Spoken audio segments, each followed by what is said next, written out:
जय गुरु जी संगत जी। आशा है संगत बहुत खुश होगी गुरु जी के आशीर्वाद से। तो आज मैं सत्संग और लंगर प्रसाद के माध्यम से जो गुरु जी का आशीर्वाद प्राप्त होता है उसके बारे में बताना चाहूँगी। जय गुरु जी संगत जी। लाखों लोगों के कष्टों को कम करने के लिए गुरु जी के आशीर्वाद की वर्षा इस धरती पर होने लगी और सत्संग होने लगे, जैसा आप जानते हैं। तो हमारे भारतवर्ष में गुरु जी को सभी लोग बहुत अच्छे से जानते हैं और धीरे धीरे हमारी संगत इतनी फैल रही है और गुरु जी का प्रचार, गुरु जी के चमत्कार देख रही है, महसूस कर रही है। तो अन्य दुनिया के अलग अलग हिस्सों में लोगों का आशीर्वाद मिल रहा है और लोग आशीर्वाद लेने के लिए आ भी रहे हैं गुरु जी के पास, गुरु जी के मंदिर में, कि गुरु जी कहाँ मतलब उन्होंने समाधि ली थी।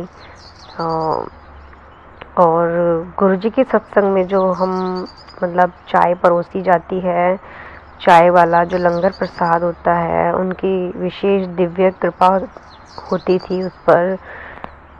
भक्तों ने विभिन्न रूपों में उनकी कृपा का अनुभव भी किया हुआ था। असाध्य रोग ठीक हुए हैं चाय लंगर प्रसाद से, और कानूनी से लेकर जितने भी फाइनेंशियल, वित्तीय और भावनात्मक तक सभी समस्याओं का समाधान हो चुका है और होता रहता है और आगे भी होता रहेगा। संगत के कुछ सदस्यों को देवी देवताओं के दिव्य दर्शन भी हुए हैं अलग अलग रूपों में। गुरु जी के लिए कुछ भी असंभव नहीं था, क्योंकि उन्होंने भाग्य लिखा था और उसे वो खुद भी लिख सकते थे दोबारा से। गुरु जी के दरवाजे उच्च और नीच, अमीर और गरीब सभी धर्मों के लिए खुले हुए थे। सबसे साधारण व्यक्ति से लेकर सबसे शक्तिशाली व्यक्ति, चाहे वो राजनेता हो, व्यापारी हो, नौकरशाह हो, सशस्त्र सेवाकर्मी हो, डॉक्टर हो, कोई भी पेशेवर हो, तो उनका आशीर्वाद लेने आता था। सभी को उनकी समान रूप से आवश्यकता थी और गुरुजी सबके लिए हमेशा अवेलेबल रहते हैं। गुरुजी ने सभी को समान रूप से आशीर्वाद भी दिया है। उनके समीप बैठने वाले, चाहे उनके पास बैठे हों या दूर बैठे हों, उनके चरण स्पर्श करने वालों को उतना ही लाभ मिलता है जितना दुनिया में कहीं भी बैठे हों और उनकी प्रार्थना में उनसे आशीर्वाद लेना हो। जो सबसे ज़्यादा मायने रखता था वह था पूर्ण समर्पण। मतलब बिना किसी शर्त के आप विश्वास रखो अपने गुरु जी पर, पूरा समर्पण करो गुरु जी पे, चाहे आप फिर कहीं भी हो। तो गुरु जी देने वाले थे। उन्होंने ना कभी किसी से कभी भी कोई अपेक्षा की और ना ही कभी कुछ लिया।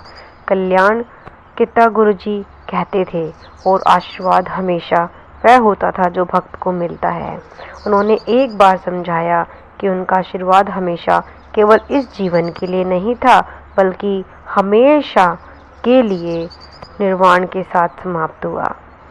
गुरुजी ने कभी भी कोई उपदेश नहीं दिया था, कोई अनुष्ठान निर्धारित नहीं किया था और उनका संदेश भक्त द्वारा केवल भक्त को ज्ञात तरीके से प्राप्त हुआ है, जैसे एक संगत से दूसरी संगत जुड़ती है। उनके साथ यह कनेक्शन न केवल उन्नत और पावरफुल था, बल्कि एक गहरा परिवर्तनकारी भी था, जिससे परिवर्तन भी बहुत हुआ। इसने भक्तों के जीवन में ऐसे स्तर तक उठा दिया जहां आनंद, तृप्ति, शांति ये सब बहुत आसान हो गई। गुरुजी के रूप में गुलाब के समान एक दिव्य सुगंध थी। गुरुजी के पास ऐसी खुशबू आती थी जो उनके खुद माता पिता ने महसूस की थी। आज भी उनकी सुगंध उनके भक्तों द्वारा उनकी उपस्थिति के प्रमाण के रूप में महसूस की जाती है। जय गुरु जी। शुक्राना करें जय गुरु जी।